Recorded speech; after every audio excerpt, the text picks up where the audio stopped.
27। निपात और समुच्चयबोधक अव्यय। निपात ऐसे अव्यय शब्द हैं जो वाक्य के किसी शब्द पर बल देने, उसकी विशेषता बताने या उसके अर्थ को सीमित करने के लिए प्रयुक्त होते हैं, जबकि समुच्चयबोधक अव्यय दो शब्दों, वाक्यांशों या वाक्यों को जोड़ने का काम करते हैं। निपात वाक्य के अर्थ में विशेष प्रकार का भाव पैदा करते हैं, जैसे कि भी तक केवल, जबकि समुच्चयबोधक वाक्य की संरचना को जोड़कर बनाते हैं। निपात का प्रयोग वाक्य में किसी एक शब्द के साथ होता है, जबकि समुच्चयबोधक का प्रयोग दो पदों या उपवाक्यों के बीच में होता है। निपात वाक्य के मुख्य अर्थ को प्रभावित नहीं करते, बल्कि उसे और स्पष्ट करते हैं, जबकि समुच्चयबोधक बिना वाक्य के अर्थ को बदले संरचना को जोड़ते हैं। 28। कृदंत और तद्धितंत। कृदंत क्रिया के मूल रूप धातु में प्रत्यय जुड़ने से बनते हैं, जबकि तद्धितंत संज्ञा या विशेषण के मूल रूप में प्रत्यय जुड़ने से बनते हैं। कृदंत प्रायः क्रिया विशेषण या संज्ञा का काम करते हैं, जबकि तद्धितंत प्रायः विशेषण या नई संज्ञा बनाते हैं। कृदंत के उदाहरण हैं खेलता खेलता, पढ़ो पढ़ू, जबकि तद्धितंत के उदाहरण हैं मंदमय मनमयी, बुद्ध इमाह बुद्धिमान। कृदंत से बने शब्दों में क्रिया का भाव मौजूद रहता है, जबकि तद्धितंत से बने शब्दों में मूल संज्ञा या विशेषण का भाव मौजूद रहता है।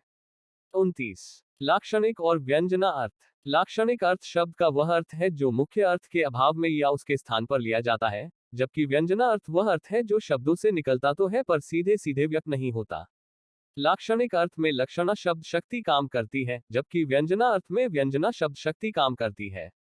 लाक्षणिक अर्थ प्रसंग के कारण बदलता है, जबकि व्यंजना अर्थ रूढ़ि, प्रसंग और लेखक के आशय पर निर्भर करता है।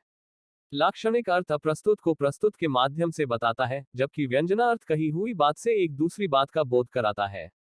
30। अभिधा और लक्षणा शब्द शक्ति। अभिधा शब्द शक्ति वह है जिसमें शब्द का मुख्य और सीधा अर्थ ग्रहण किया जाता है, जबकि लक्षणा शब्द शक्ति वह है जिसमें मुख्य अर्थ के बाधित होने पर दूसरा लक्षित अर्थ लिया जाता है। अभिधा से शाब्दिक अर्थ प्रकट होता है, जबकि लक्षणा से लाक्षणिक अर्थ प्रकट होता है। अभिधा का प्रयोग सामान्य बोलचाल और वैज्ञानिक भाषा में होता है, जबकि लक्षणा का प्रयोग साहित्यिक और कलात्मक भाषा में अधिक होता है।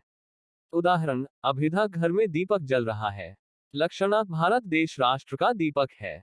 यहाँ दीपक का मुख्य अर्थ बाधित है। 31। वीर रस और रौद्र रस। वीर रस का स्थायी भाव उत्साह है, जबकि रौद्र रस का स्थायी भाव क्रोध है। वीर रस में पराक्रम, धैर्य और शौर्य की भावना प्रमुख होती है, जबकि रौद्र रस में क्रोध, हिंसा और प्रतिशोध की भावना प्रमुख होती है। वीर रस का आलंबन स्वयं का बल या धर्म है, जबकि रौद्र रस का आलंबन शत्रु या अपमान करने वाला है। वीर रस से हृदय में उमंग और जोश पैदा